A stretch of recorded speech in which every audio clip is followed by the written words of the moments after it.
ഒരു കമ്പനി പരാജയപ്പെടുന്നു എന്ന് കാണുമ്പോൾ, ഒരു സിസ്റ്റം അല്ലെങ്കിൽ ഒരു യന്ത്രം തകരാറിലാകുമ്പോൾ, അത് നിമിത്തം വലിയ നഷ്ടങ്ങളോ ബിസിനസ് വ്യാപാരത്തിന് മങ്ങലേൽക്കുകയോ ചെയ്താൽ പ്രമുഖ കമ്പനികൾ റൂട്ട് കോസ് അനാലിസിസ് അഥവാ മൂലകാരണ വിശകലനം നടത്താറുണ്ട്.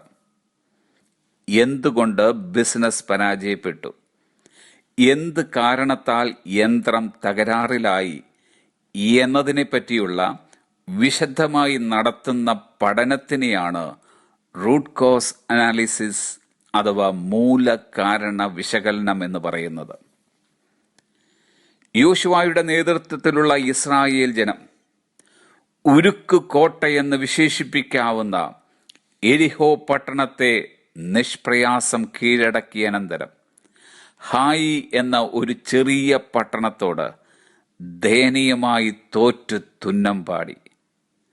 ഇസ്രായേൽ ജനം നേരിട്ട പരിഹാസ്യമായ അല്ലെങ്കിൽ നാണം കെട്ട ഒരു തോൽവിയായിരുന്നു അത്. യുദ്ധവീരനും സമർത്ഥനുമായിരുന്ന യോശുവയ്ക്ക് അത് സഹിക്കുവാൻ കഴിഞ്ഞില്ല. അവൻ വസ്ത്രം കീറി യഹോവയുടെ പെട്ടകത്തിന്റെ മുമ്പിൽ അവനും ഇസ്രായേൽ മൂപ്പന്മാരും തലയിൽ മണ്ണ് വാരിയിട്ടുകൊണ്ട് സന്ധ്യ വരെ സാഷ്ടാംഗം വീണുകിടന്നു.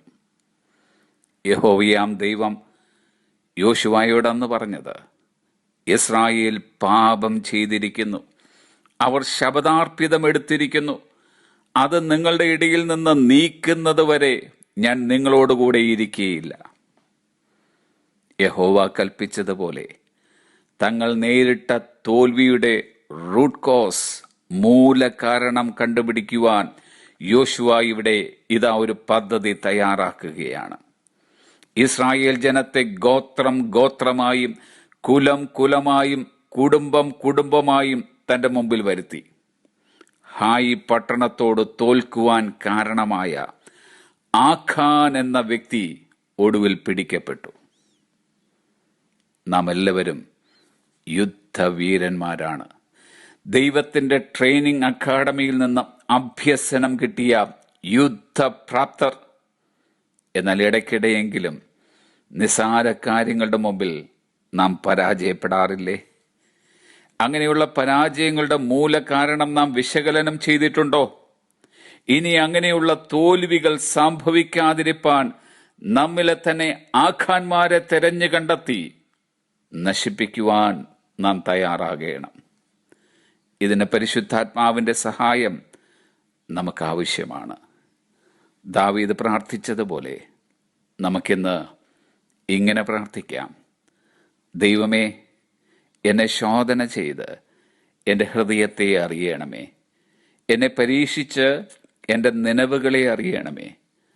വ്യസനത്തിനുള്ള മാർഗം എന്നിലുണ്ടോ എന്ന് നോക്കി ശാശ്വത മാർഗത്തിൽ എന്നെ നടത്തണമേ. ആമേൻ. Have a blessed day.